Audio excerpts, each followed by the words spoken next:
nomination na sila.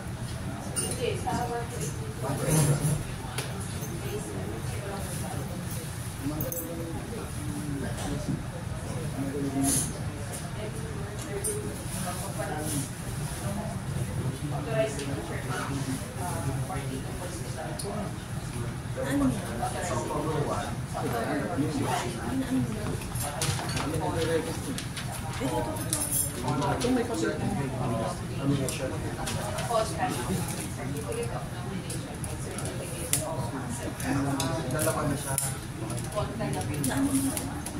Acceptance of a nomination. Kasi yung Panginoon na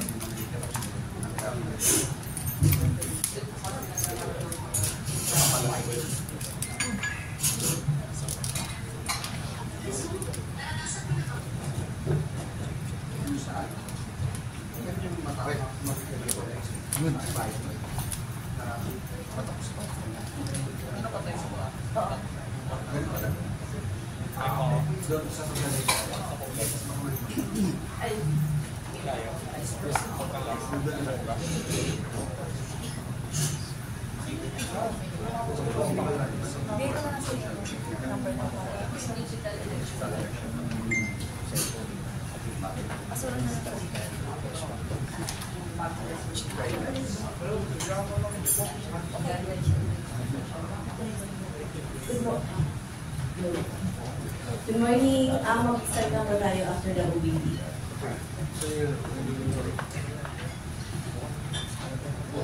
Kabayan, this is Attorney Fred Bison, and this is the agenda.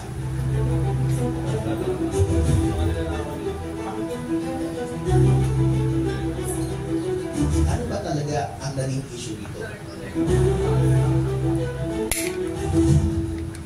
Implement contractualization here is really absurd and ridiculous.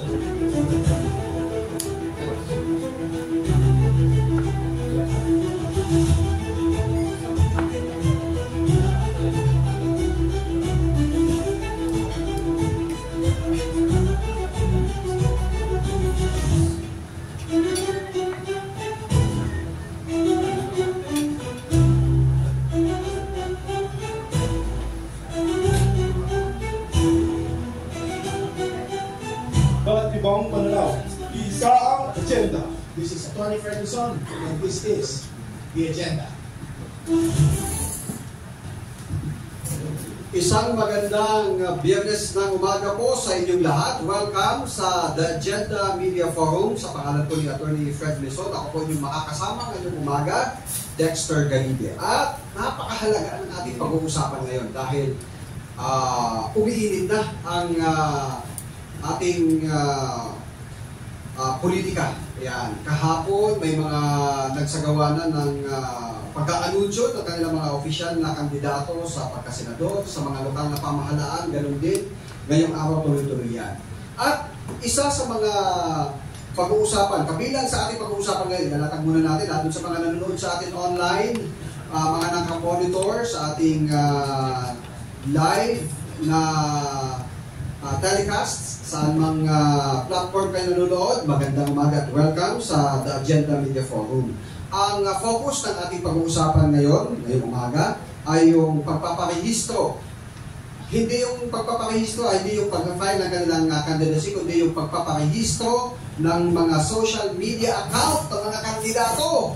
Yan, isa yan sa mga naging mainit na usapin ng nakaraang halalan dahil may mga nagbanggit na mukhang naaabuso ng mga kandidato ang paggamit ng social media para sa kanilang pangangampanya dahil wala pang regulasyon noon nung nakaraang halalan ang Commission on Elections. Pero ngayon ay meron na pong inilabas na guidelines ang Commission on Election kung paano nila ma-regulate, kung paano mamomonitor ang pangangampanya ng mga kandidato gamit ang iba't ibang platform ng social media. At syempre, ano nga ba ang implikasyon nito? Paano maiwasan yung mga, kasi di ba, naglalabasan yung mga matakit mo si Pangulo o kung sino mga kilalang personalidad, napapasayaw, napapainda, dahil dun sa mga makabagong teknolohiya, makakatulong ito. Kung minsan may mga ibang tawag doon, mga memes na paninira doon sa isang kandidato. Yun naman yun. Siyempre, paano nga ba yung implikasyon ng mga fake news at deepfake technology? At siyempre, ano yung mga bagong teknolohiya ngayon na makakatulong para mas ma-engage ng mga kandidato, yung mga ginigiliw nilang constituents, yung mga nililigawan nilang mga botante.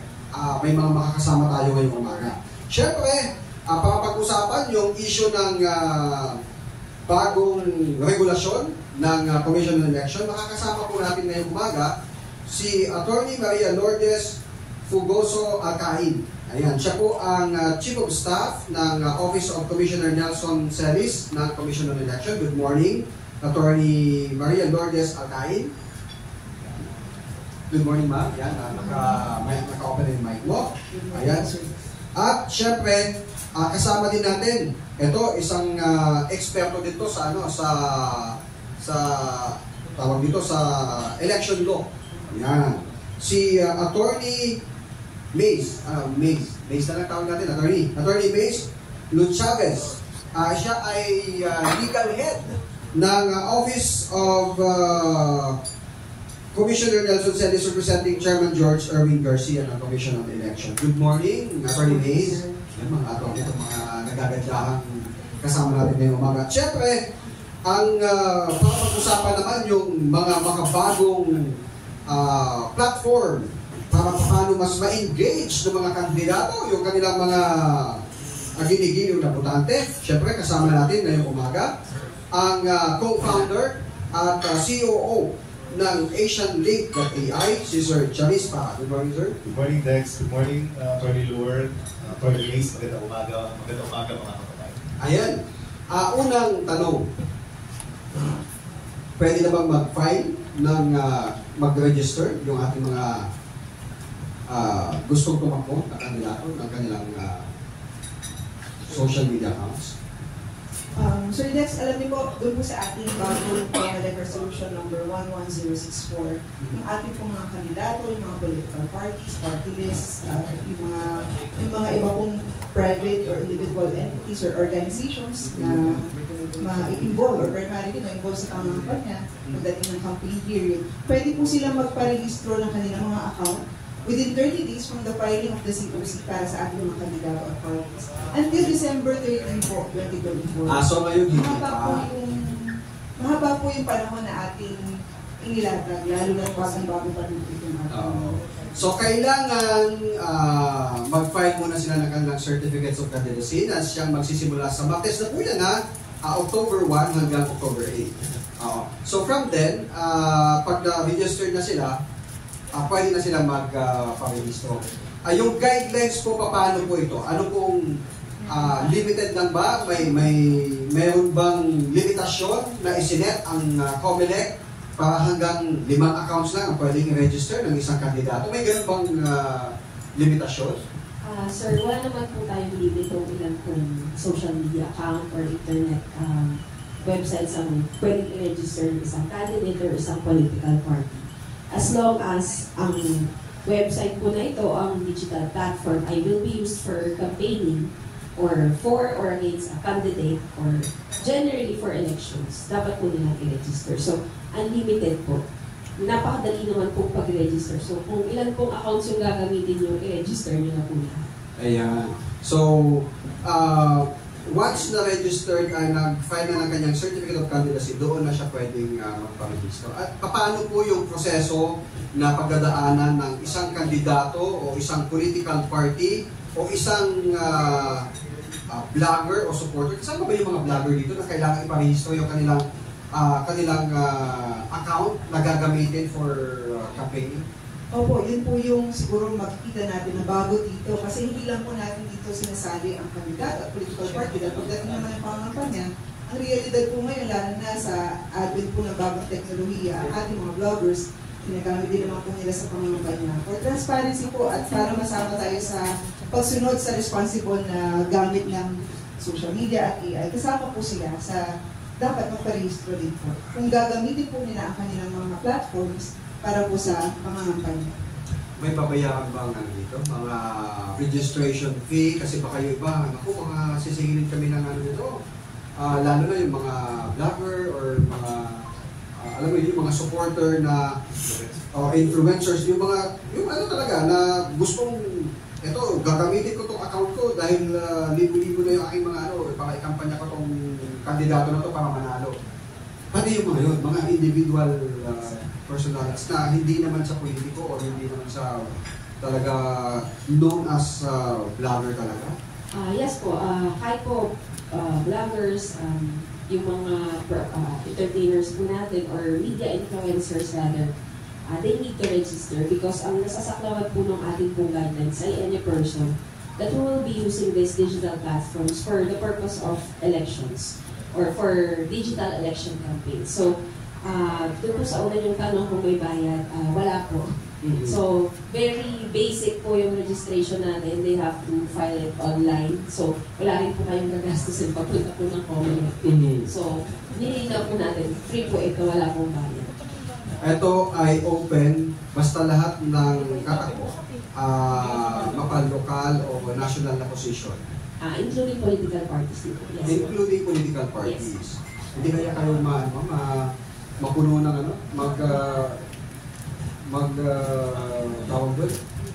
Na-overwhelmed sa dami yung system ng Comelec dahil sa ano to. Gaano ka ready? Ano yung mga challenges na hinaharap ngayon ng Comelec dito sa nalalapit na pagpaparehistro ng mga kandidato ng kanilang mga social media platforms? Siguro po yung challenge po for Comelec is that hindi na lang po kasi natin nililit po sa mga kandidato political parties. Dahil na nakaraan naman po, required naman po sila mag-register ng ilang account nila. Sa ngayon, inaasahan natin mas marami. Pero sanay na naman po ang Comelec. Hindi naman po ito yung unang pagkakataon na dapat million po yung pinaparegister natin. So ito, sanay na naman po ang Comelec. Ang kaibahan lang po ang nire-register natin dito, yung ating mga digital platforms sa gagamitin natin sa pangalaman. So, kami po meron po kaming task force na ginagawa. Task force sa katotohanan, katapatan at katarungan sa halalan. O task force KKK sa halalan. Opo, sila po, ito po ang kaibahan ngayon, meron po kaming focus po na grupo na tututong hindi lang sa pagpaparehistro, pero kundi sa detection, monitoring, pagpapal ng complaint, motu proprio, magpapal ng election offense complaint. May nakatutok na po ngayon at pag-refer sa NBI, PNP. Meron pong yun po yung paghahanda po na sa isang taon mahigit naghahanda po yung Comelec para po dito. Ayan. Yung mga nakamonitor sa atin sa mga social media na naka-live ngayon, pwede po kayo mag-comment kung meron kayong gustong itanong. Mamaya si Miss Racklin ay bibigyan tayo ng listahan kung may mga magtatanong online. Ano? Pero bago natin mag-dig deeper pa dito sa issue ng registration ng social media accounts or platforms ng mga kandidato, mga vloggers, supporters ng mga kandidato ngayong 2025 midterm elections. Dakuan muna natin itong isang bagong teknolohiya na siyang mag-engage, isa sa mga platform na pwede mag-engage. Pwede ba ito magamit, Sir Charis, sa mga ano, dun sa mga kandidato? Hindi ba ito kasama sa i-monitor ng Comelec? Sir Chad, go ahead. Give us an overview ng maraming salamat, Rex. Maraming salamat, Rex.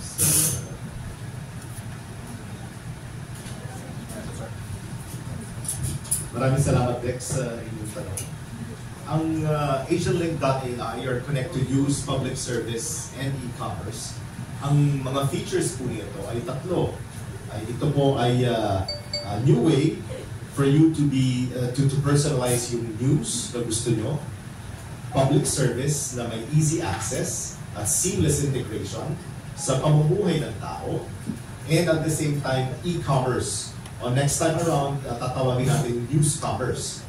Doon muna po tayo magtungo sa news feature. Definitely, yung sa news feature po, ito po ay isang app, super app, sa Pilipinas ginawa. At ito po ay mag-aggregate ng mga partners ng mga media institutions. So, legitimate po ito.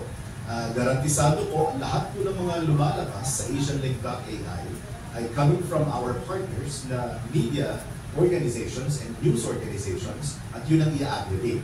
At yung i-curate naman na isasabay sa timpla ng kung ano yung latest sa mga news, ito ay ginagawa naman ng Asian Link sa pamamaraan na hindi nababago ang konteksto ng mga balita na na-aggregate nito.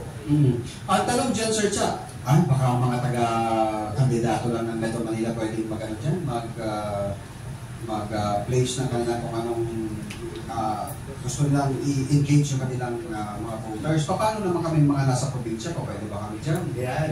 Ang isang feature ay may tinatawag sa AsianLink.ai na localized public service announcement.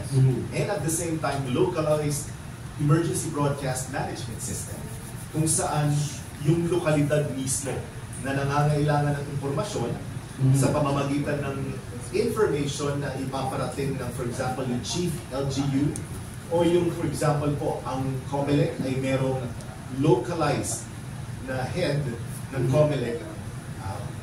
Ipag-ano na po natin, halimbawa po sa probinsya na kung saan may i-announce po ito. Makakatanggap po ang mga registrants and at the same time yung mga nakatira sa particular na locality na yun at yung constituency niya ng balitang ipaparating through push notification, personalized and targeted. Ibig sabihin, halimbawa, yung mga botante dito sa may bahagi ng, sabihin natin, sa Pampanga, tapos si COMELEC may gustong i-announce na particular lang doon sa mga taga-Pampanga. Yes, yun po. Particular, kasama po yung sa localized public service announcement. Sila lang yung mga katanggap doon. Yes. So dapat meron silang app na sila ay naka-download ng AsianLink.ai, naka-register, at yung naka-register na yun dapat yung register na nasa Pampanga, yung address, or ikaw ay nandoon mismo physically sa Pampanga o kung saang mang probinsya. Open ba siya for mga campaign materials? Pwede siyang gamitin ng mga as long as, syempre, nararapat sa batas ng Omnibus Election Code na ibibigay ng COMELEC at sila'y well-guided. Bakit hindi? At dapat napapanahon. Kapag wala pa sa panahon, hindi pwede. Nabanggit na ni Sir Cha yung kaugnay dun sa pananampanya gamit itong mga mobile app o itong mga platform ng social media. Ano po ang regulasyon ng COMELEC para dito? Kasi di ba, bawat isang kandidato ay mayroong airtime na binibigay para sa telebisyon, sa radyo. How about sa online? May limit ba dun sa airtime niya? Kasi di ba ang TV may sinet na pag 30 seconder, ganito yung budget, kailangan mo magbayad ng 1 million for 30 seconder na political ad. Pag sa radyo, mas mababa ng konti ng 1 million. Paano pag dun sa mga online na mga sites nila, yung mga pinarehistro nila, anong limit, kung may airtime limit na sila doon, paano ang regulation po doon? Sir, dahil po ito ay bago, at ito po ay naayon sa mga bagong teknolohiya, wala po tayong limit ng airtime dito, unlike sa radio at television, di ba may limit lang po sa candidate. But hindi po doon natatapos ang usapan. Because wait lang. Walang limit to, wait lang. Ano yung wait lang? Wait lang. Pero yung expenditures po na ginamit ng isang kandidato or political party in placing this digital platform campaign activities will be included in their expenditures doon po sa tinatawag nating SOCE. Paano po ito mamamonitor ng COMELEC? Kasi di ba mayroon tayo dun sa mga social media na pwede mong i-boost yung campaign ad. So paano mo mamamonitor po yun? This is not the first time po that the COMELEC will be monitoring the social media accounts. In fact, in 2022 and 2019, we already requested the candidates to submit all their online platforms. Pero hindi pa po ganun katindi yung pangil ng komisyon. So this time, medyo may pangil lang po tayo. So with the use of our task force, and of course, yung atin pong PFAD na tinatawag na ngayon, kasi dati po silang Campaign Finance Office, they will be monitoring the expenditures by requiring these online platforms to submit the contract of advertisements. Yung tinatawag po natin dati na SAC, yung Summary of Advertising Contract. So, meron din po tayong ganito sa mga online websites na po natin. And we are also in close coordination with Meta. Kung kilala niyo po si Meta, si Facebook. So, closely coordinated na po si Comelec at si Meta. So, wala na po tayong magiging problema ngayon to determine kung sino-sino po yung mga nagpapaboost ng mga pages po nila. And pag ito pong mga pagpa-place ng advertisements na ito and posting will be done during the election period or rather the campaign period ng isang kandidato, sasaklawin na po ito ng expenditures nila. So, pag sinabi nating start ng campaign period, that would be February for national March positions. 28 for the local, February 12 for the national positions. Doon pa lang magsisimulang pumatak yung metro. Yes po. Kasi ngayon may mga nakikita na tayo ngayon, di ba, ng mga paid advertisement, na pinapakilala si ganito na ganyan, na siya ay mabuting tao, na maraming nagawa. Di ba, hindi pa naman yung pangangampanya kasi di ba, meron na tayong jurisprudence sa Korte Suprema na wala namang premature or early campaigning. Kaya po naayon dun sa kaso ni Peñera. So magsisimula talaga siya kung kailan mag-start yung campaign period. So doon napapatak lahat yun. Ayan, sa isang kandidato, aggregate ba yun yung amount ng kanyang expenditure? Kasi merong para sa TV, para sa radio, paano nyo makakwenta saan papasok yung gagastusin niya para sa online? Aggregate po talaga yung expenditures niya. So, total po yung kinukuha natin. So, included na po doon lahat po ng expenses na for campaign. Like, gas, bayad din sa mga watchers na. So, wala po tayong limit kung ano po yung gagastusin niya for placing the election propaganda.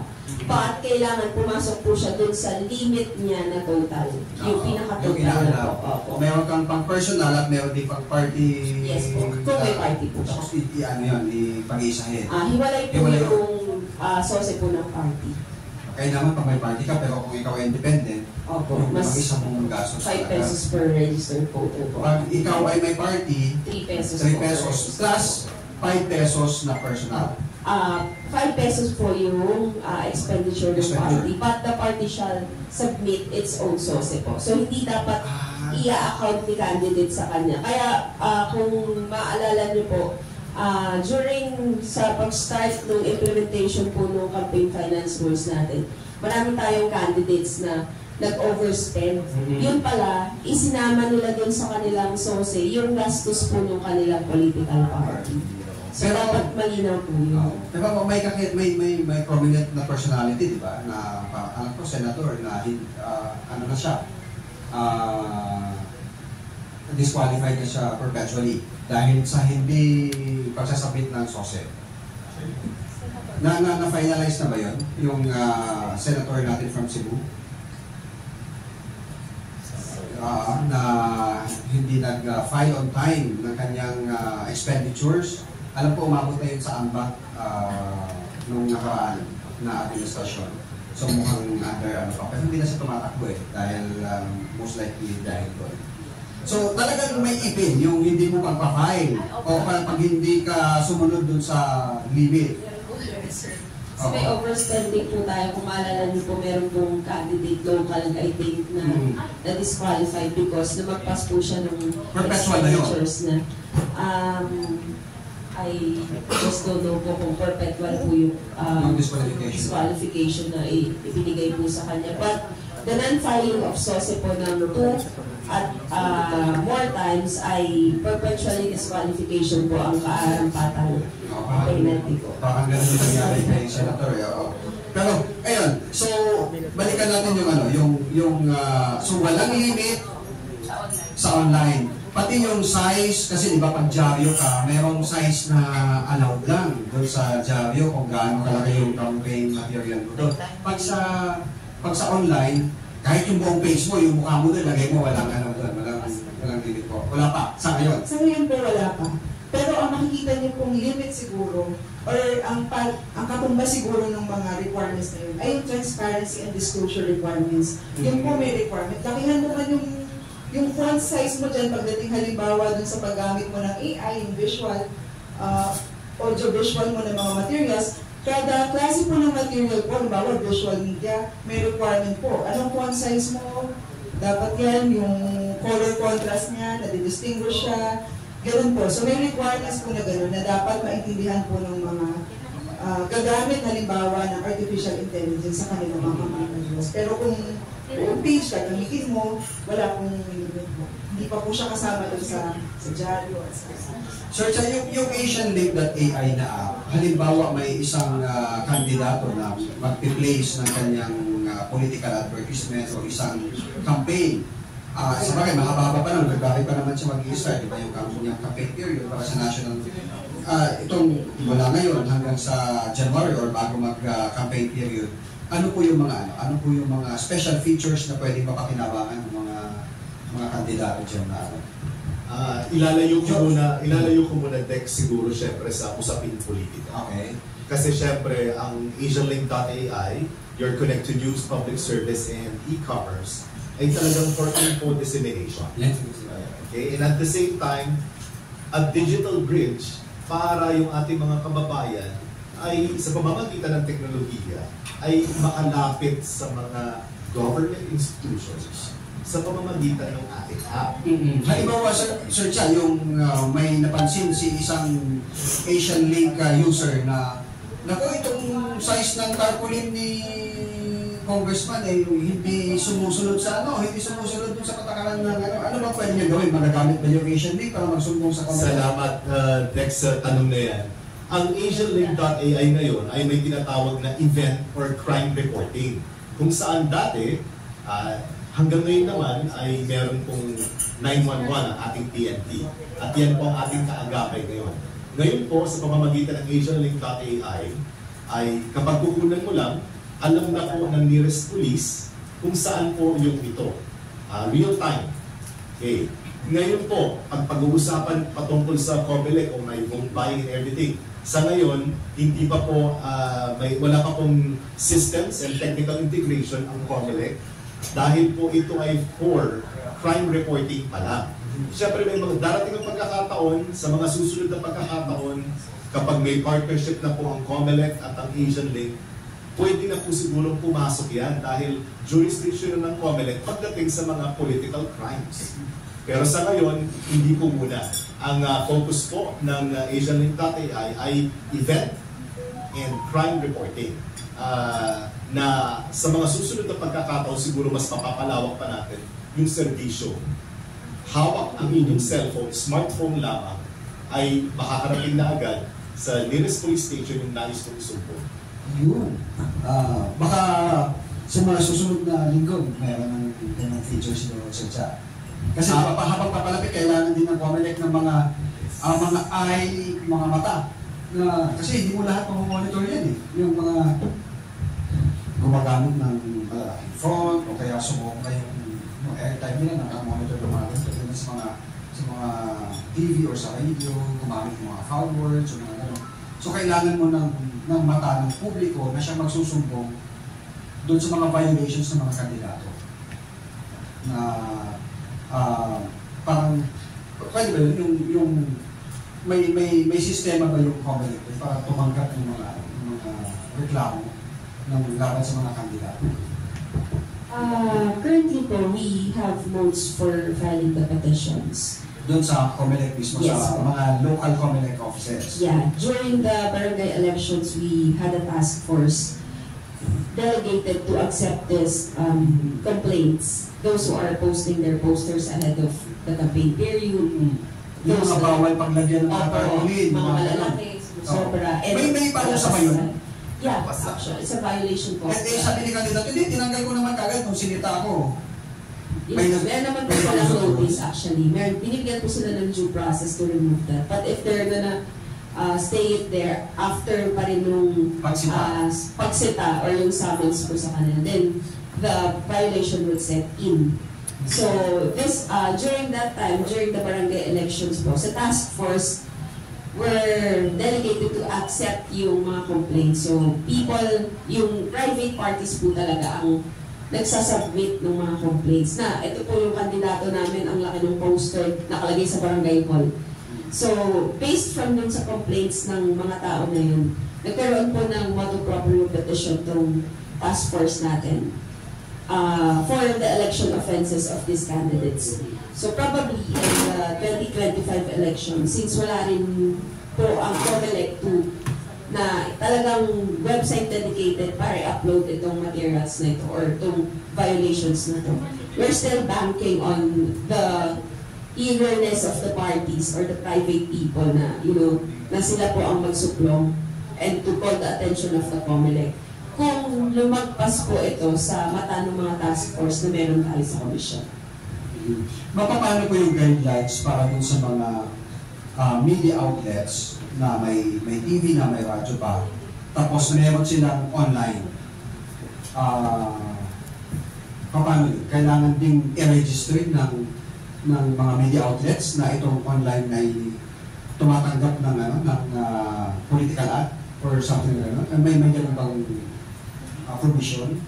Paano po dito sa guide, kasi particularly dito sa guidelines na to, basta po, kahit po hindi nyo dinisenyo para sa pangangampanya yung inyong platform, yung inyong digital platform, online, social media account, website, pero gagamitin nyo po siya para to promote yung pagkapanalo or yung defeat ng isang candidate sa isang partisan political activity at pangangampanya, dapat po i-register nyo na. Bakit po? Dahil kahit po hindi po kayo agad makasuhan ng election offense sa pag-violate po ng rules, meron po kami, sabi nga ni Atty. Luis, may mga partnership po kami at patitibayan pa namin with the technology platforms. Sabi nga natin, sa bago kasing problema na dala ng bagong teknolohiya, bagong solusyon din po tayo. Hindi na po tayo nakatali doon sa matagal na proseso na mag-iintay po kami na magpapal ng complaint, petition, tagal po na, natapos na, nanalo na siya, next term na po ulit. Ngayon po, bagong problema ng teknolohiya, practical at bago din ang solusyon. Ibig sabihin, may kausap naman kay Meta. Ito lang ang mga impormasyon na kailangan namin ibigay sa kanila. Meron kami special government channel. And sabi nga namin, halimbawa kay Meta, hindi po namin kaya ng 6 na buwan o ilang buwan. Kailangan agad-agad. And nag-example kami, recently lang nung nag-usap kami, 2 days na take down po agad nila yung account. Ganun po yung gagawin namin action. Kung hindi nyo po ni-register at primarily used, pagdating ng campaign period sa pangampanya, nakita namin yan. Then ipapatake down po namin na ipapatake down. And I think, masakit po yun kung yun ang gagamitin mo talaga for meron kang economic gains from that. Kung meron ka ng 2 million followers, and then take down ka lang, ba't ako maniniwala sa'yo? And isa po yun, dahil gusto namin, kung registered ka, because you're trusted to give the correct, tama, tapat, credible na information. So, kung medyo may tinatago na yung isang politiko, isang kandidato, medyo red flag na yun sa mga botante. Siyempre, may matatalino naman yung ating mga botante. How about, ako personally, ayan, di naman ako kandidato, pero may sinusuportahan akong gusto kong manalo. At yung aking social media account, medyo marami na rin halimbawa, may mga 10,000, 20,000 followers na rin ako. Gagawa ako ng mga vlog na, ito, iboto nyo si ganito ganyan during campaign period na.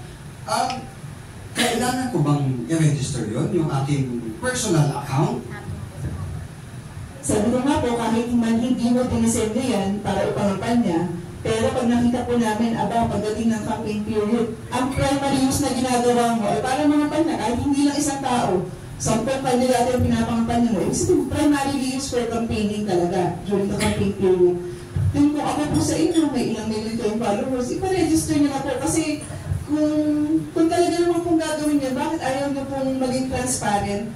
Kung gusto niyo rin po maging transparent at maisama kayo sa nire-register sa COMELEC, dahil naniniwala kayo na tama po yung sinasabi niyo at hindi kayo magkakaproblema dahil susunod kayo sa regulation po. Attorney, promodo lang naman yung ginagawa ko. Hindi naman ako tumatanggap ng bayad dun sa mga kandidato. At paano pagano ng mga pag-register, diba? Problema din naman yung pag-register, sir.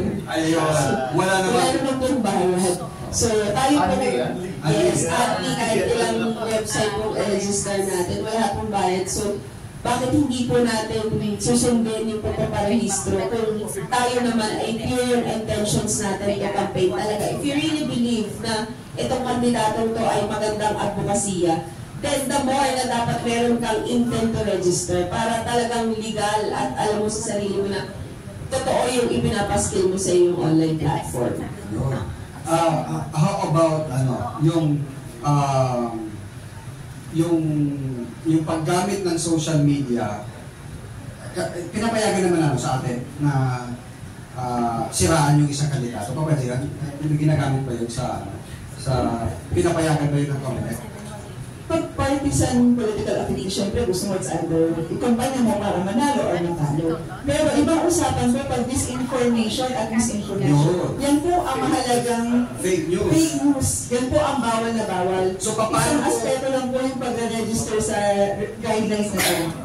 Ang malaki pong parte ng pag-implement ng guidelines na ito ay para po maiwasan natin yung nagpapakalat ng fake news, yan, mga disinformation, ibig sabihin, walang katotohanan talaga yung sinishare mo, maliciously manipulated pa gamit ang mga bagong teknolohiya. So, paano i-address ng Commission on Elections pag may mga ganon na halimbawa, kandidato ako, nakita ko yung media post ng isang individual na hindi naman tama yung mga information nilalabas niya laban sa akin. Anong pwede kong gawin? Pwede ko bang isumbong? Halimbawa ako, kandidato ako isusumbong ko ba sa COMELEC na itong page na to, nakaregister siya sa COMELEC? Kung halimbawa po, may task force po kami, yung task force kikikil sa halalan. O po, pwede po sila, on their own initiative, nakaka-detect, monitor. Hindi lang po manual ang gagamitin nila, gagamit din po sila ng AI laban sa AI, teknolohiya laban sa teknolohiya. Para million po yung mag-register So, pwede po nila ma-detect yun. Pwede din po sila maka-receive ng report. So, meron po silang gagawin na investigation. And, kapartner po namin dito, ang deputize po kasi sila, di ba, under the Constitution, pwede po silang deputize ng COMELEC during the election period. So, ang NBI Cybercrime Division, PNP, yung ating pong iba pang mga ahensya na pwedeng makatulong sa pag-iimbestiga, kung kailangan pa na mas malalim na pag-iimbestiga, i-refer po sila doon. Para po, sabi nga natin, kahit walang magreklamo, pwede po motopropyo ang COMELEC po mismo mag-file po ng complaint sa aming law department. Itong task force, mag-file po siya. Paano po yung proseso ng attorney? Halimbawa, ako may post ako na misinformation. Ako ba'y automatic na i-take down or makikipag-communicate mo ng COMELEC na yung post mo ay may misinformation, kailangan mo i-take down yan, or bibigyan kita ng 3 araw, paano ba yung regulation ko? Actually, meron po tayong dalawang kinds ng misinformation. Misinformation against the COMELEC itself or the electoral process, and yung mga paninira po sa kapwa nilang kandidato. So if it's against the COMELEC, we could easily determine that because we know what's true. And pag nakita po ng task force namin na misinformation ito agad, take down po talaga ang ating pong post. So hindi na kapatid yung post? Because we know what's misinformation is. But if it's against a specific candidate or kayo laban sa isa't isa, well, we get the complaint to our task force, do the investigation using the software technologies that we have. Kasi we have to determine din talaga if it's misinformation or disinformation. And we could also endorse it to our partner agency, like for example, the Cybercrime Division, para po malaman natin kung ito ba talaga ay paninirang puri sa isa. From there, a petition po would be instituted for an election offense against that erring party. So, ang daming lumulutan ng mga issue, ano? Ang dami ko pang gustong tanongin, pero yung ating mga kasamahang media ngayon, marami rin na naka-reserve na tanong. Meron tayong mikropono dito sa harapan. Just state your name and yung inyong media entity at kung para kanino yung inyong question. Go ahead, ma'am. Good morning po. Yeah. Hello. Kathy Cruz po, broadcaster po sa DZXL every Sunday. Ang ating kalimutan program po. And also sa Tugasinatin.net. Unahin ko lang po si Sir. Sir, ano po ang advantage ng inyong mga serbisyo para una sa kandidato, pangalawa sa taong bayan? And second question ko po goes to the two ladies. Ano po ang penalty kapag hindi sumunod ang isang partido o kandidato sa pagpaparehistro ng kanilang social media accounts na ginagamit nila sa kampanya? Another question is, paano kung ang isang individual hindi naman actually na itanong na pala ito, hindi naman tauhan o binabayaran na kandidato o partido, pero kinakampanya ang isang kandidato, kabilang o kasama ba sila sa mga dapat magpalistro. Another one, last na lang po, meron tayong campaign period na tinatawag. Paano yung makokontrol ang kampanya through the FB Messenger or text na pagkampanya kahit tapos na ang araw ng kampanya o ginagawa mismo nila sa araw ng eleksyon. Because you cannot control that, the FB Messenger and text. Ayan. Unahin natin yung tanong para kay Sir Charis. Go ahead, Sir Charis. Maraming salamat, ma'am, sa inyo pong tanong.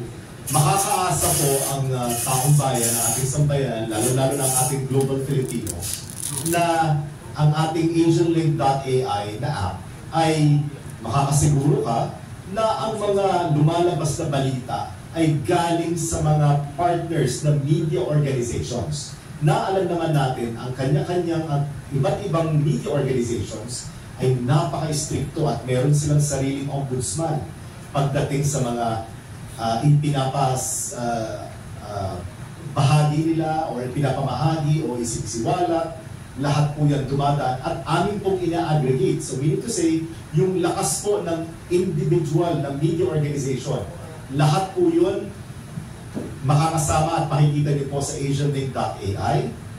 Kaya makakaasa po kayo pagdating sa fake news as much as possible na aming din pong poprotektahan dahil next time sa AsianLink.ai magkakaroon din po ito ng tinatawag na Smart Fact-Checking Button na ang AI mismo ang magsusuling rin base na rin sa mga lumabas sa lahat ng media organizations at pagpapatunay na ito po ay isang na dumaan sa fact check at ito po ay isang lehitimo na balita.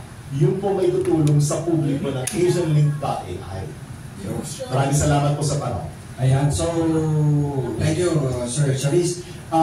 Doon sa tanong ni Ma'am Cathy, unahin dun sa pinakadulo, paano mamamonitor ng COMELEC yung campaigning gamit ang text messages or sa Messenger or bago ngayon, Telegram, Viber, paano po yun? Kailangan din ba iparehistro pag mayroon silang mga Viber group or paano? Yes, go ahead. Yung pong aspeto halimbawa ng pag-exchange ng messages individually, private communication po, medyo mahirap po doon sa partner at yung sa text messaging po. Pero po pag sinabi po natin dito, kung mga digital, yung mga online messaging apps, kailangan din po nilang i-register po yun kung gagamitin po nila sa pangangampanya. Kasi yung pa rin po, nag-a-apply pa rin sa'yo kung ano yung group pagdating doon sa pangangampanya. Ito lang yung campaign period, Feb 11 to May 10, March 28 to May 10, and then bawal yung Monday, Thursday, Good Friday. Ganun po. So, kailangan sundin mo pa rin yun. And sinabi natin, isama po yun yung mga, even yung podcast, mga messaging apps na gano'n, nagagamitin mo sa pangangampanya. Dapat i-register mo pa rin po siya. Okay. Pero, yes, in addition po, like for example, the Viber, di ba we have po the Viber communities? Yes. So, ito po, hindi lang siya, unlike sa Messenger and Viber, one-on-one tayo. Yung communities po, it's actually a platform of all eh. So, it's public na. So, dapat po talaga, may register siya. But, with respect to the one-to-one point ng message talaga, mahirap po talaga yun. Hindi kasi tulad ng mga ibang social media like Telegram, meron ka ng My Story, pwede mong pasukan ng mga campaign materials. So yun, kailangan din nilang i-register kung gagamitin nila yun. Or personal, kasi personal account ko yun, mag-private ako. Magpo-post ako ng My Day or My Story for the day na tatagal siya for 24 hours. Pero yun ay campaign material. yung sinabi ko natin kanina, kahit private, individual, or entity, siguro kung isa, dalawa, personal mo lang na opinion, yun lang yung preference mo na gusto mong iboto, hindi naman po yun yung primary use. Ibig sabihin, kailangan, hindi siya, siguro, bawat kaso po na makikita namin, magiging unique dahil tingnan natin, primarily use ba niya talaga. And then hindi lang po yun, kasi pwede po namin yan i-connect doon sa halimbawa, ito kasama to doon sa network ng mga fake accounts, or ito yung nagko-control ng mga fake accounts. Hindi po ito yung parang manually po, titignan po namin isa-isa yung mga my story nyo or my day. But kumbaga, meron po kasi mga system po na kaya pang tingnan, even with the technology platforms, sinabi rin nila yun, kayang, kumbaga i-triangulate kaya niyang tingnan kung sino yung mga nagsasagawa ng coordinated, inauthentic behavior, yung mga fake accounts or bots na ginagamit para ma-amplify yung isang mensahe, pabor sa isang kandidato. Yun po yung sinasabi natin, mga prohibited po yun.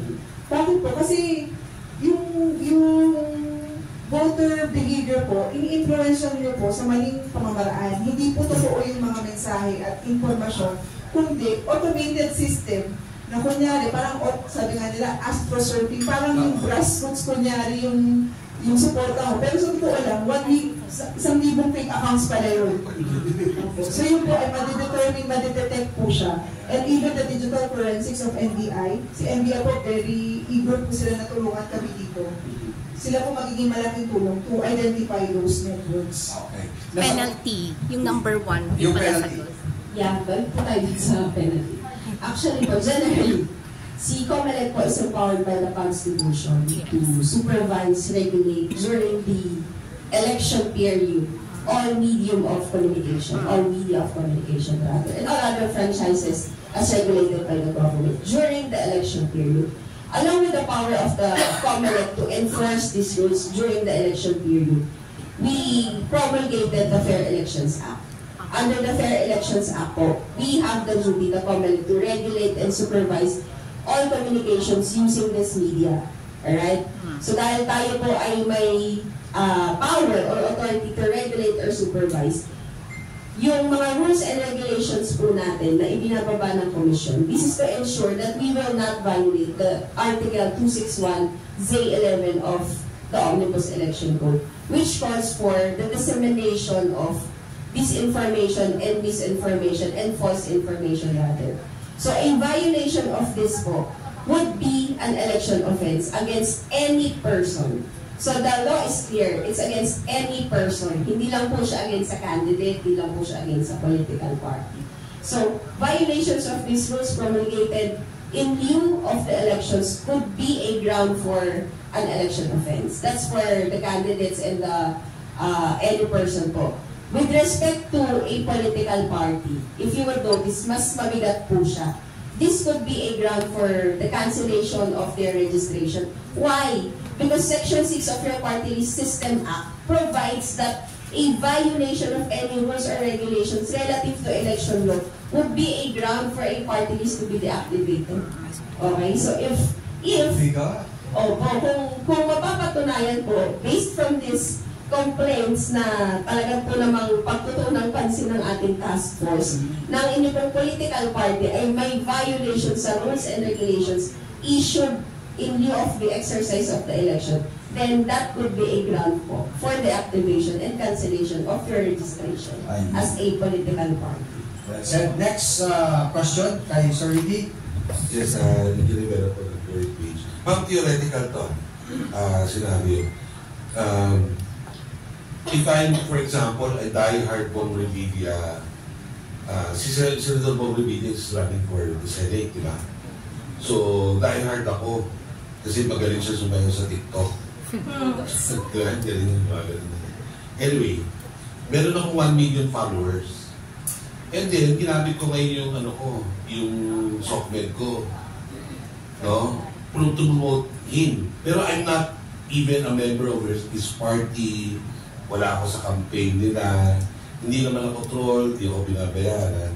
Pero 1 million people are actually... And then here pupunta ngayon yung COMELEC. Uusisahin ngayon yung SOCMED ko. Hindi kaya violation na yan ng human rights ko for privacy? Meron ba tayong pakipag-ugnayan sa DICT regarding that? Opo, kasama po natin yung CICC dito. At talaga po kasama din sila. I-deputize din po talaga ng... So, paano nyo malalaman kung, for example, yung sinasabi ko about Bong Revilla, ano na, pangangampanya na yun o hindi. Eh kung halimbawa, sinasabi ko lang doon sa feed ko, ang gwapo ni Bong Revilla. Di ba? Macho siya. Di ba? O, tapos and then 1 million people saw that. Will it be considered as a campaign violation? Ang sinasabi po natin, kung kahit po hindi mo primarily design nga yung account na yun para ipangampanya siya, pero gagamitin mo siya, primarily use para ipangampanya, ibig sabihin hindi lang po yung pagsasabi ng ang gwapo, pero magaling siya magsayaw. Kasi yun, freedom of expression nyo po yun. Precisely. Kaya yung mag-express nun. Paano kung sinayad ko lang yung mga batas ni Senator Bong Revilla, for example, will it be considered as a campaign thing? Kung yun po ay pagsasaad lang ng mga factual information, hindi naman po, hindi po yan para nakakahulab black and white, I think. Dapat po makita dyan na talagang ikaw ay nangangampanya na talaga. Ang hindi lang ka nagsasayang. For example, attorney, sinabi ko na si Bong Revilla, si Bong Revilla consider niyo naman kasi gwapo. Will it be considered as a campaign, The moment that you try to solicit votes for Bong Revilla, then that's part of... May qualification lang. For example, doon sa post mo, nakalagay, vote Charis Para o vote Dexter Ganibe, saka lang siya mag-ano.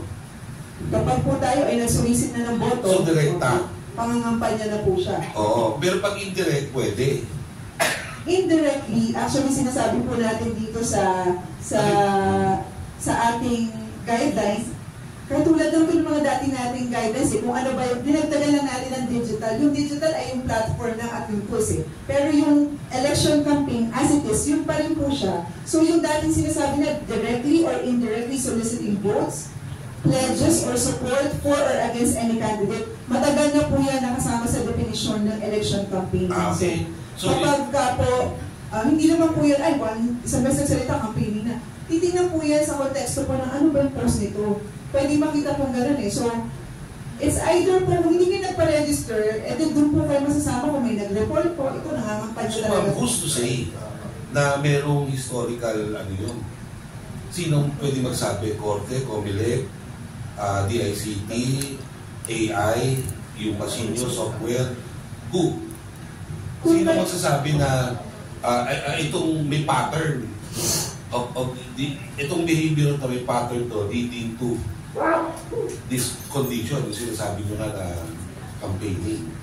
Sa isang banda po pwede pong reporting because we can receive, the task force taking, we can receive report. Kaya nga po, anong standard? For example, sa isang buong buwan ba, sinabi niya na si Bong Revilla, gwapo, kailangan niya consider as senador? Isang buong buwan ba yun? Buong campaign period ba?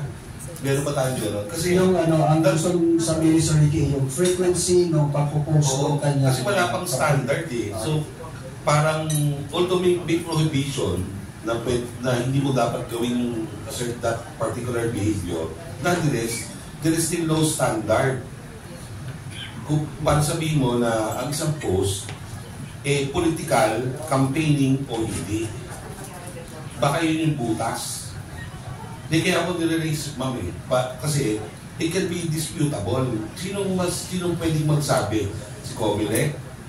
Kasi nabasa ko yung election code, wala namang doon. Wala eh. So, paano mo parurusahan ngayon? Diba? Doon po sa atin naman pong guidelines, hindi naman po agad-agad parurusahan po kayo. Oo nga. Nga po dito may pero papakialaman nyo yung account nyo. Pupunta kayo doon sa account, papakialaman nyo. That's already a case of violation of a particular right. Hindi po namin siya papakialaman, sir. Kasi kung halimbawa naka-receive kami ng report, so pinakailangan pa ng complainant? Opo, may report po. Doon po namin kayo sasabihin na magpaliw. Kasi there's due process eh. Pero po, ma'am, sinabi nyo kanina, motu proprio. Filing of complaints. Ang sabi niya, well, ang Comelec mismo, pag nakita niya, meron kayong software na gagamitin, pag nakita niya na may certain behavior na ganito, you can actually flag the person. So, with flag the person, hindi ko ba dadaan dapat sa proseso yun dahil karapatan na niya baka ma-violate? ito po yung isa po namin gustong siguraduhin. Dahil talaga nung binuo natin to, kung maalala niyo pa nga nung July, marami siguro nakapalitan, no? Sa UP na po, ginawa po namin yung forum consultation dialogue with the legal community, with the tech platforms, pati media. Kasi very important to isang session namin doon on freedom of expression. Dahil yun po ang, kahit sa guidance, makikita niyo eh. Why? Because gusto po namin, accountable kami na hindi po kami magsistep sa kahit anong rights ng tao. Ngayon po, yung po kasi sinasabi natin na mag-monitor, even the platforms do that. They monitor, they can readily see with the systems yung mga fake accounts, hindi mo kailangan naman para i-take down. Kaya i-take down kanila kasi sa community standards ng platform, walang batas, bawal yung fake accounts. Coordinated, inauthentic behavior. Yung po yung sinasabi namin na automatic po, mamomonitor. Kasi network po yan eh, ng mga usually fake accounts na mamomonitor mo, biglang wala naman yun, biglang may viral. Ma'am, kasi sa kanila, define kung ano yung concept ng fake account. Meron silang standard na sinusunod. Ngayon, sa atin ba meron? Sabi nyo kanina, yung term, inordinate campaigning. So, meron ba tayong definition yan exactly? Kasi kung wala siyang basis, di ba po? Kasama po dun sa ating guidance, yung fake accounts, kasi talagang kanina kasi ma'am, ang sinabi nyo lang, sorry nakikot, di ba? Asya na yun kanina, kapag sinabi mong vote, automatic yun, campaigning na. So baka yun yung isang standard. Di ba po? Sir, pero yung other than that, hindi mo naman sinabi yung video ko to, pero yung mga attributes niya, sinasabi mo, etc., that would probably be within the realm of self-expression. Pero pag sinabi mo ng vote, baka yun po yung standard natin. Kaya we have to, I think it's best now, i-clarify na natin yan. Kasi pagka mamaya, pag pumunta na yun doon sa i-announce na lang ating mga kapatid dito, baka hindi pa klarado kung, kasi klarado yung penalty, behavior, pero yung basis for saying that this behavior is violative of the law, yun ang po kailangan i-clarify lang din po namin, sir. As mentioned earlier, these activities lang naman po would be taken against a candidate or any entity pag pumasok na po si campaign period.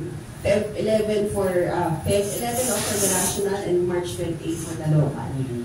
From the time na mag-start po ang ating election period, which is January 12, I think, dito po pumapasok ang authority ni COMELEC to regulate these digital platforms. So, i-clear natin na hindi naman siya sisilipin per se na to the end na mababiolate natin yung human rights ng bawat individual.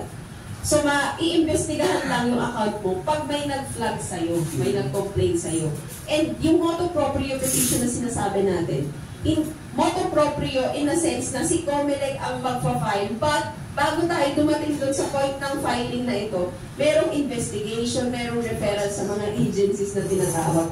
Medyo may misconception po kasi tayo dun sa motu proprio na pag sinabi natin na on its own, automatic, nag-violate si sir. Kakasuhan natin. Hindi po ganun.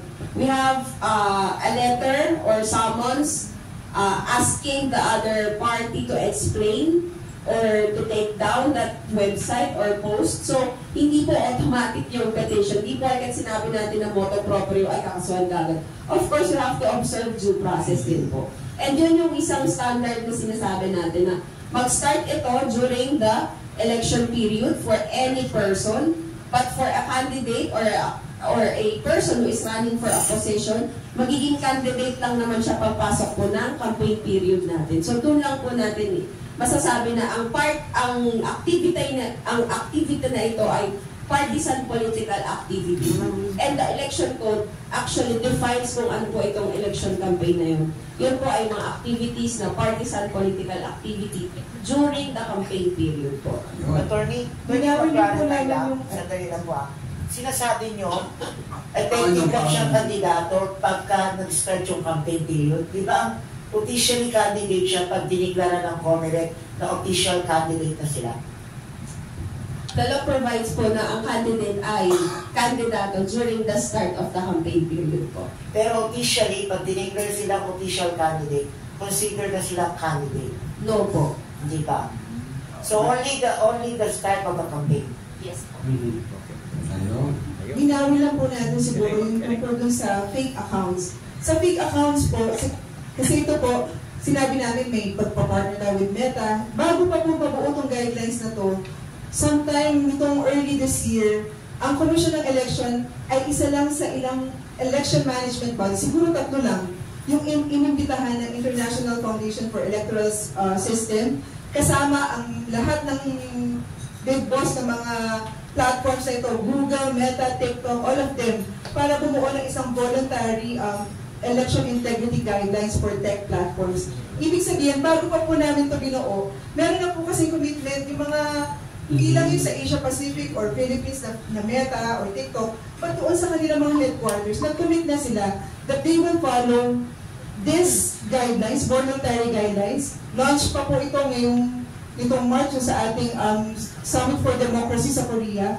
Dahil lahat sila nagko-commit, alam nila yung banta sa election integrity pagdating sa disinformation, misinformation, pagpapakalat ng fake news. So sila na mismong tech platforms nag-commit na tutulong kami sa inyo. Yun ang kaibahan ngayon. Ibig sabihin, hindi na po kami mismo magte-take down ng fake accounts nyo.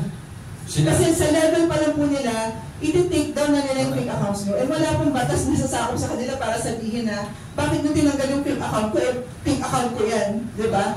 Ako may karapatan gumamit. Hindi na po. Kasi kasama po yun sa commitment nila na ma-uphold ang election integrity sa iba't ibang bansa.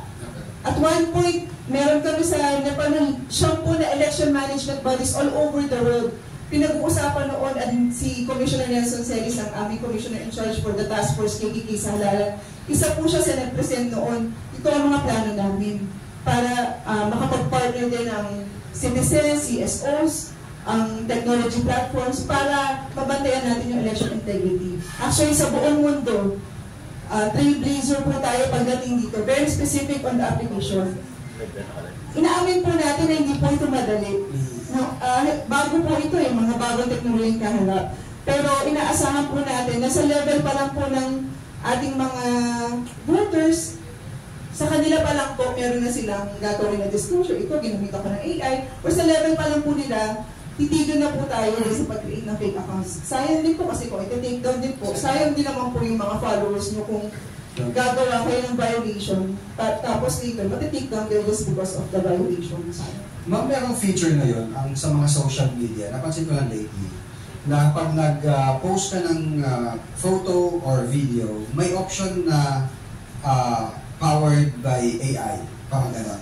Kung pwede bang gawin yun, pag simula ng campaign period na this item is a political story or this video is a political video, pwede ba natin silang i-require yung mga social media from COMELEC na may option yung magpo-post na person na pipindutin niya dun sa, bago niya i-click na post, meron siyang pipiliin dun na political story to o political statement to or political picture or political campaign ad dun sa bago niya ma-post dun sa kanyang social media ad. Hindi ba kaya bang gawin natin yun or mamandato natin dun sa mga social media platforms? Sa level po nito guidance at hindi po, as much as possible po kung mapapansin nyo, hindi po kami nag-dwell doon sa mismong content. Hindi po doon sa sinasabi nyo sa account, but more doon po doon sa behavior. Paano po ginamit yung tool, yung technology, para magkalat ng fake news, misinformation. Mas doon po tayo. Hindi po tayo magsasabi na ito lang pwede mong i-post at sabihin. Kaya po siguro doon sa standards. Malaya po tayo magpahayag ng gusto natin. Pero ang sinasabi po namin, kung gumamit ka ng AI, at least yung po yung requirement, i-disclose mo. Kung wala po kinalaman sa pangangampanya ng election, kahit gumamit po kayo ng gumamit ng AI, I think Meta itself will say, ipa-flag nila na may powered by AI or you manipulated it with AI. But sa amin po, hindi po na real, hindi na po yung jurisdiction ng COMELEC. So kung gagamit po kayo ng AI tech, doon na po kami para po doon sa mga campaign materials or election propaganda. Sabihan niyo lang po na hindi naman po bawal yung AI. Wala pong prohibition na gumamit ng teknolohiya.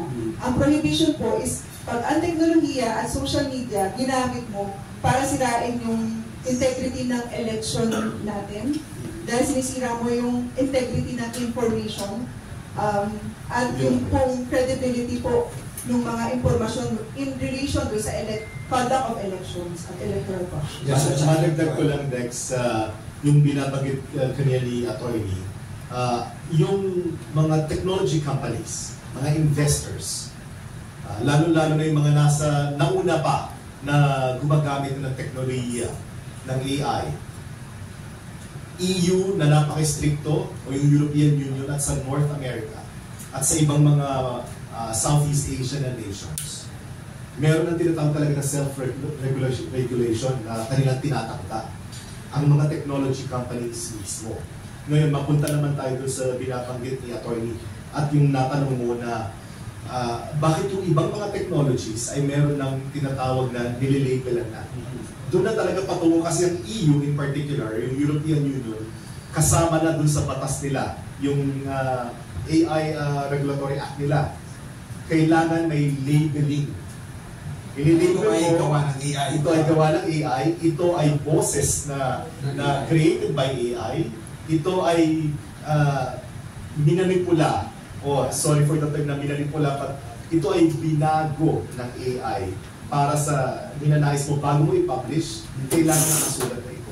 Yun nga, sana doon tayo patungo. Sana maihabol ng ating mga social media platforms. Yung may option ka doon bago mo i-post na ito ay non-political or political story or political post or non-political post. Kasi mas mabilis ma-regulate ni COMELEC kung ito ay nilabel niya as political at nag-violate doon sa mga regulasyon na sinet na mas madali mong mahanap dahil nilabel niya ito as political. Mas madali yung pagsala doon sa mga post sa mga social media. Actually, sir, dun po sa ating pong bagong guidelines, yung digital election campaign materials po natin ay nire-require ng Commission na magkaroon po ng tinatawag natin ng additional disclosure requirements. Yung visual media, audiovisual watermarks. Meron po kasing mga tools na ngayon na pwedeng gamitin na if it's an AI-powered campaign, kailangan po naka-watermark po dun sa material na yun. All throughout po na nagpe-play po yung media na yun. So kasama po yung dun sa guidelines po natin. Pero syempre, sa totoong buhay, talagang nasa medyo challenging na part ang COMELEC in particular at iba pang mga government regulatory bodies. Bakit?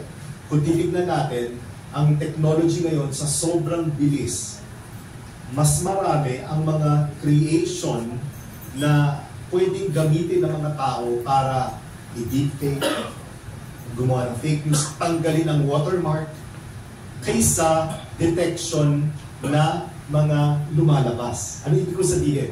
Imagine niyo sa ngayon, merong creation na software na mga creation type ng AI na pwedeng makapagmanipula ng maraming bagay. Mga siguro nasa lagpas 10 na ito. Pero yung detection ng mga softwares, kakaunti. Hindi akma, hindi align, hindi balance. Yung mga maraming creators o gumagawa na software versus detection ng mga softwares. So doon pa lang meron ng disparity. So yun yung iniimbitahan nga natin, alam po natin napakamahal mag-develop ng software. Ang mga investors po natin, ang mga kababayan po natin ng mga malalaking kumpanya. If you're going to get into this, please help the people, help the government, in fact, the society. Yung mga detection na mga softwares, kailangan po yan. Kasi marami pong sumusulpot na bagong technology to create one. To the point na to create havoc. But syempre, on the other side, marami rin po itong beneficio na nagagawa. Kaya dapat magtiwala dun sa mga totoong mga applications, ng mga mobile applications na ginagamit o yung na kung ano-ano. Ito, mayroon pa tayong katanungan. Mukhang hindi maubos to, attorney. Okay lang ba kayo hanggang hapon? Ito, yes sir, go ahead. Good morning po from the representatives po of COMELEC. May I ask po kung ilan yung mga na-take down or mga violators, may idea ba kayo or kahit estimate po ng mga violators from the past election po, 2022 po, or kahit po yung last year na barangay elections?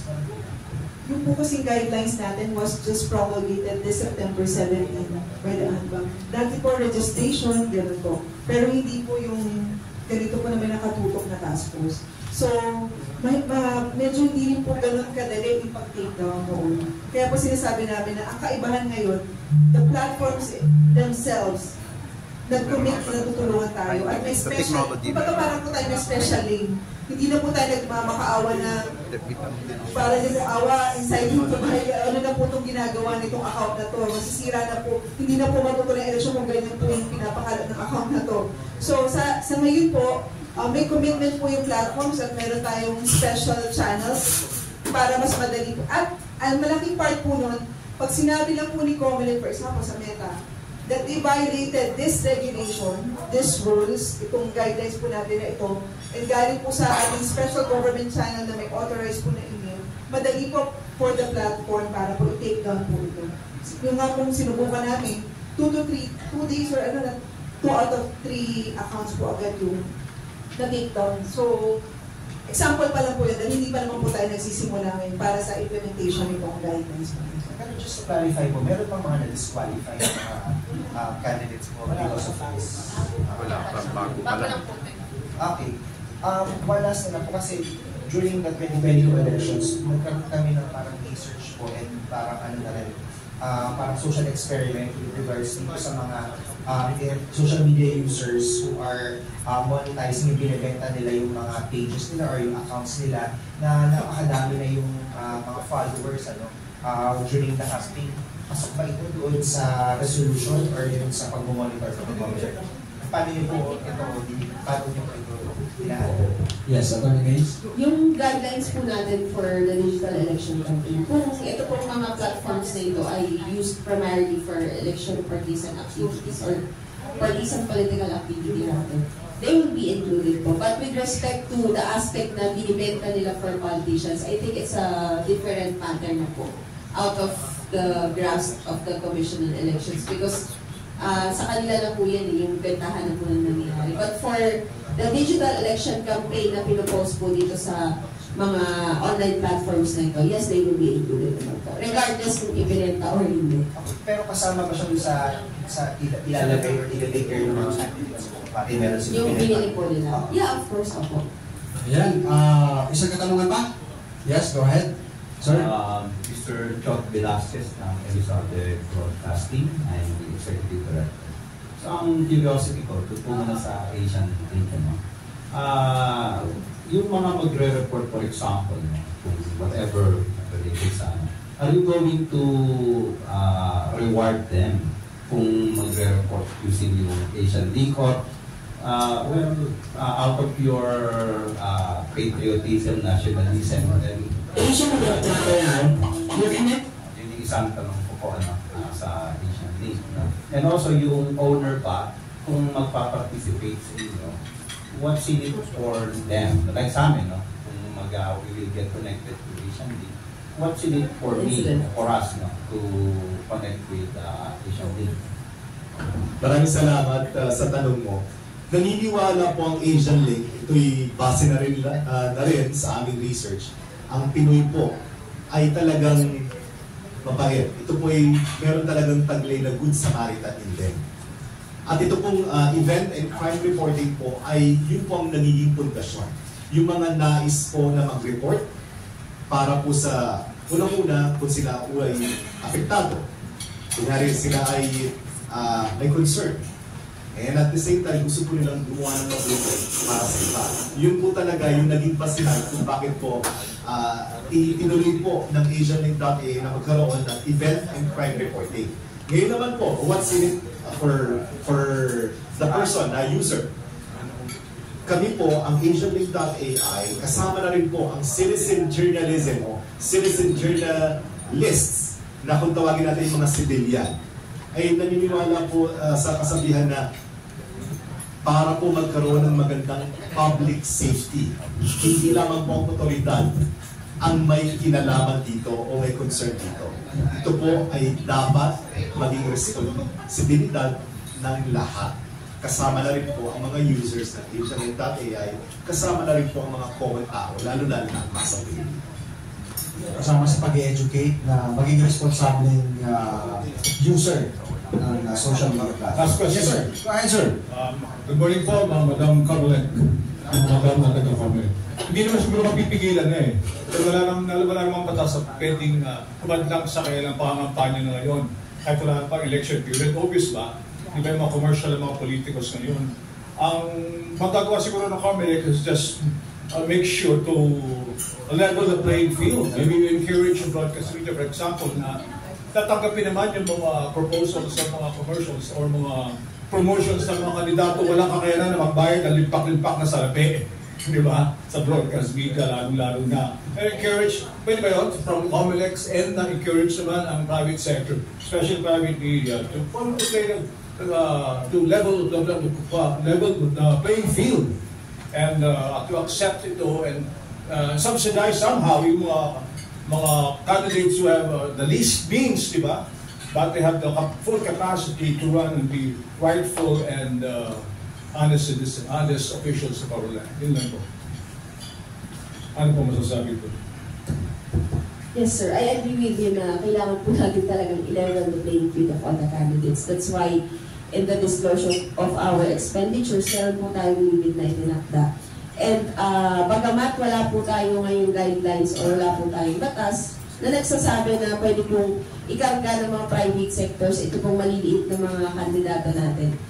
Siguro po sa mga susunod na panahon in the revision or the amendments po ng ating mga batas, pwede na po sigurong saluhin ng mga political parties or kung mga independent po ito, papasok po ng mga private sectors. But for now, wala po tayong ganyang regulations.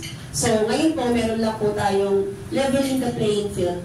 Doon lang po sa transparency po ng expenditures ng mga kandidato natin. But napakagandang suggestion po yung sinabi po ni Sir. Siguro magandang idagdag din po doon. Kaya po siguro patok na patok yung paggamit ng social media at digital platforms. Kasi kahit po hindi po ganun, kahit libre, di ba? Madali pong hindi po siya magkakos ng sobrang mahal po. So, importanteng field po ito ngayon para sa ating mga kandidato para maipaabot at maiparating ang kanilang mga plataforma. Sana po ganun po yung maging gamit po. Sir, last question for me. Doon sa mobile app, dahil naman may community, yung sa mga discussions sa mga topics, paano natin ma-incorporate dito yung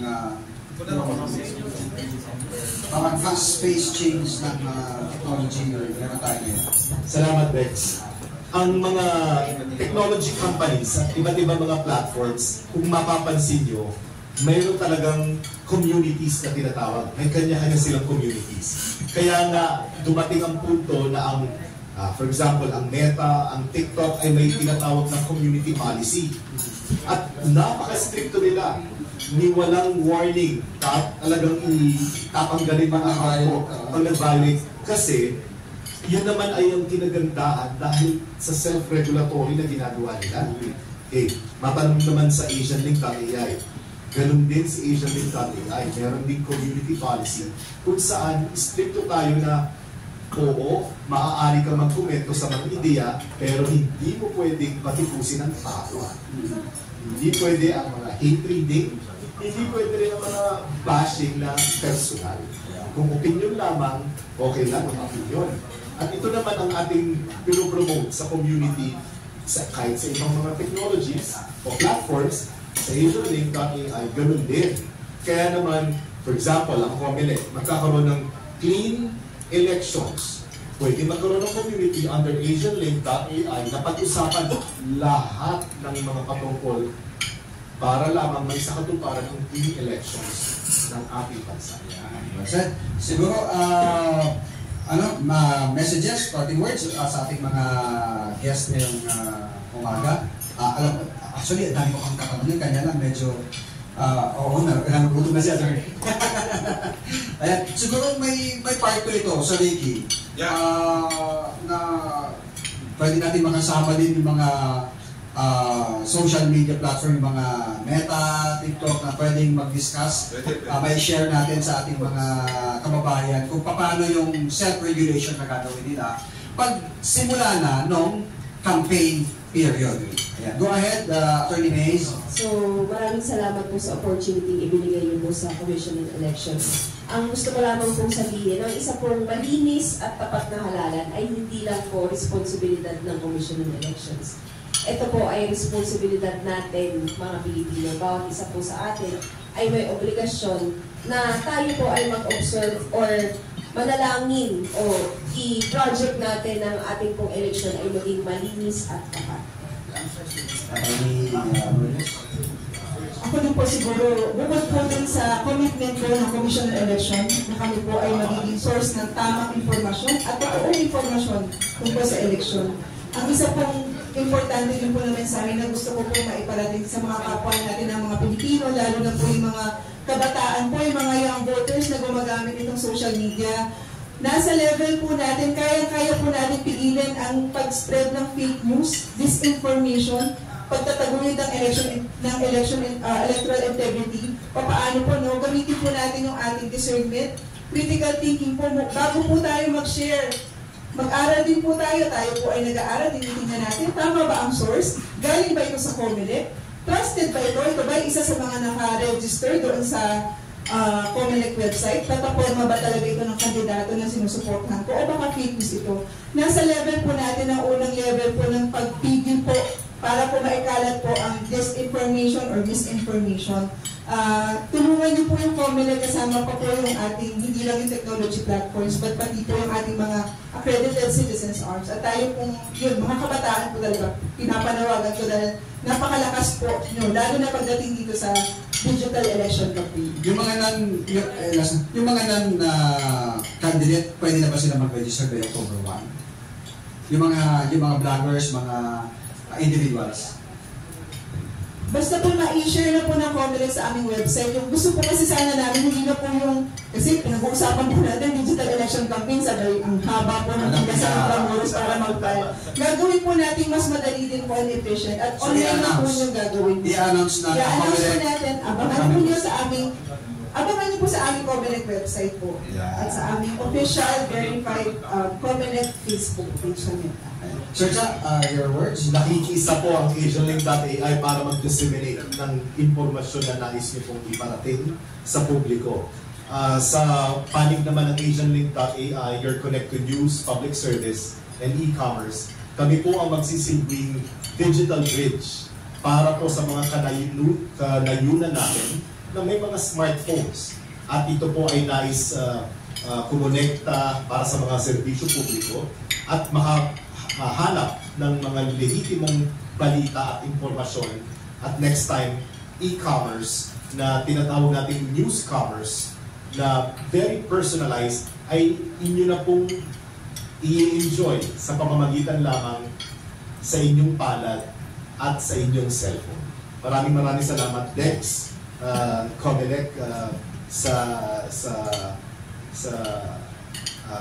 forum, the agenda, dito sa Club Filipino at sa pagkakataon na ibinigay nyo sa AsianLink.ai, your connected news, public service, and e-commerce. Ayan, naging mahilit na yung ating discussion. Tulad na sinasabi natin, pwedeng magkaroon ito ng part 2 at mas laliman pa natin yung ating pagtalakay doon sa mga issue dahil ito ay bago. Maraming interesado na malaman kung ano yung mga dapat, hindi dapat gawin sa paggamit ng mga social media platform pagdating ng halalan. So, naway nabigyan namin kayo ng liwanag doon sa mga madaming questions sa inyong isipan. Bagamat limitado yung oras natin, we will make sure na magkakaroon pa ng mga susunod na forum tulad dito. At sa pangalan po ni Attorney Fred Bison, ako po si Dexter Galibi, ang inyong nakasama dito sa The Agenda Media Forum. Magandang umaga po, magandang araw po sa inyo.